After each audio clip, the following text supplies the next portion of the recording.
Kholapuri gate police ठाण्याच्या हद्दीतील एका वसाहतीत छतावरील पाण्याच्या निचऱ्यावरून झालेल्या वादातून शेजाऱ्यांनी घरात घुसून वडील आणि मुलावर धारदार शस्त्राने हल्ला केल्याची घटना घडली। या प्रकरणी पोलिसांनी तक्रार दाखल करून तपास सुरू केला आहे। मिळालेल्या माहितीनुसार तक्रारदार महिला आपल्या मुलासह घरात असताना शेजाऱ्यांमध्ये छतावरील पाण्याच्या निचऱ्यावरून वाद झाला। पाणी सोडण्यास विरोध केल्याने आरोपींनी घरात प्रवेश करून वडील आणि मुलासोबत वाद घातला। यावेळी धारदार शस्त्राने हल्ला करण्यात आल्याचे तक्रारीत नमूद आहे। हल्ल्यात दोघांना दुखापत झाली असून त्यांच्यावर उपचार करण्यात आले। घटनेनंतर परिसरात काही काळ तणावाचे वातावरण निर्माण झाले।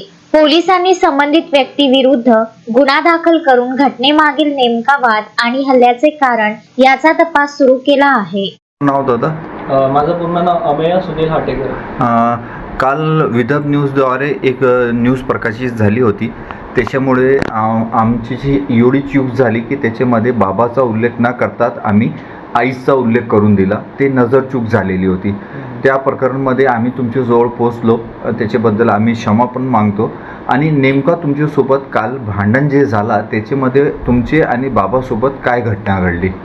घटना म्हणजे आमच्यात अशी घडली की पाण्याच्या पावसामुळे जो काही झाला तो वाद झाला, तो नैसर्गिक आपत्ती, त्याला आपण कोणी काहीच नाही करू शकत। तिचा जो भाचा आहे त्या बाईचा, तो भाचा पहिले 9 वाजता आमच्या घरी आला सकाळीच।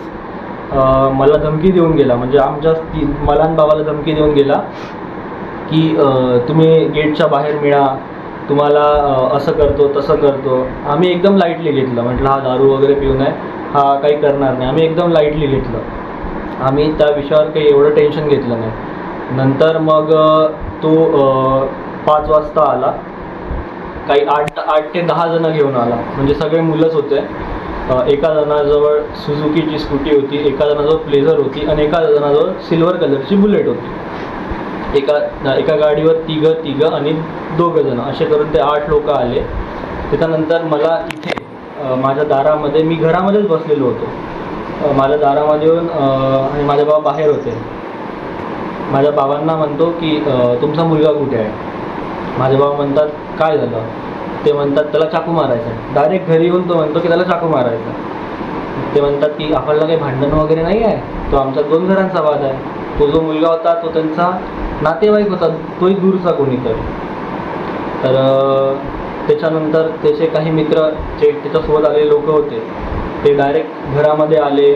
मला पहिले इथे घरातच थोडं मारलं, त्याच्यानंतर माझ्या अंगणामध्ये घेऊन गेले। अंगणामध्ये घेऊन मला मारलं, पूर्ण अंगणामध्ये त्या दिवशी रक्त वगैरे होतं। फॉरेन्सिकच्या टीमने सॅम्पल्स वगैरे सगळे नेले।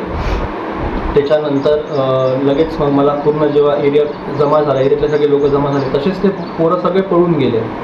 त्या बाईनी त्या दिवशी हे सगळं झाल्यानंतर भांडणसुद्धा केलं सगळ्यांसोबत की असं झालं तसं झालं। मग त्याच्यानंतर रात्री जेव्हा मला दवाखान्यात नेलं तेव्हा CP साहेब वगैरे सगळेजण आले होते। त्याच्यानंतर मग मला दवाखान्यात नेलं, टाके वगैरे मारले। मग तुम्ही रिपोर्टमध्ये किती लोकांचा उल्लेख केलेला? आम्ही रिपोर्टमध्ये तर आम्ही त्यांना सांगितलं होतं 8 ते 10 लोक, पण त्यांनी 2च लोकांचा उल्लेख केला। आणि 2 लोकांचा उल्लेख का केला? कारण की मला तर माहिती नव्हतं, कारण की हे पोलीस स्टेशनच्या मागे हेच होते, तर ते हे सांगेल की 2 लोकांचा उल्लेख का बरं केला। काका काय घडलं असं की तुम्ही सांगितलं नाही का तिकडे तुमच्यासोबत? सांगितली, मॅडम माझ्यासोबत बोलल्या। मॅडम म्हणे काका म्हणे आम्हाला 2 जणांचं नाव कळलं म्हणे, जशी त्याची आम्हाला भेटत म्हणे तसं आम्ही त्याच्यानंतर नाव वाढलं। आता मग नेमकी तुमची पोलीसपेक्षा काय अपेक्षा आहे की कशी कारवाई पाहिजे? अपेक्षा अशी आहे की जे काही आता एवढं मोठं झालेलं आहे, बरं हा असा खूप मोठा काही हे नव्हतं ना, की नॉर्मल बोलणं करून पण आपण ती गोष्ट समजून घेऊ शकत होतो। एवढा मोठा काही इश्यू नव्हता की खूप जुनं भांडण होतं, ते नवीनच घर आहे। आम्ही तरी इथे 12-13 वर्षापासून राहतो, आता ते 8-9 महिन्यापासून आलेलंच घर होतं। तर आमची पोलीसकडून अशी अपेक्षा आहे की लवकर पकडावं आणि त्यांना जी काही शिक्षा आहे ती लवकरात लवकर व्हावी, बस आमची हीच अपेक्षा आहे, दुसरं काहीच नाही। तुम्हाला आणि बाबाला कुठे कुठे मार लागलेला आहे? मला तर माझ्या शोल्डरला आहे, त्यानंतर पूर्ण बॅकला आहे आणि 1-2 इथे पण घाव आहेत। बाकी काही शस्त्राने काही मार केला? शस्त्राने म्हणजे असं की आता सांगता येणार नाही आपल्याला की ते नक्की चाकू होता की काय होतं। शोएब खान, विदर्भ न्यूज, अमरावती.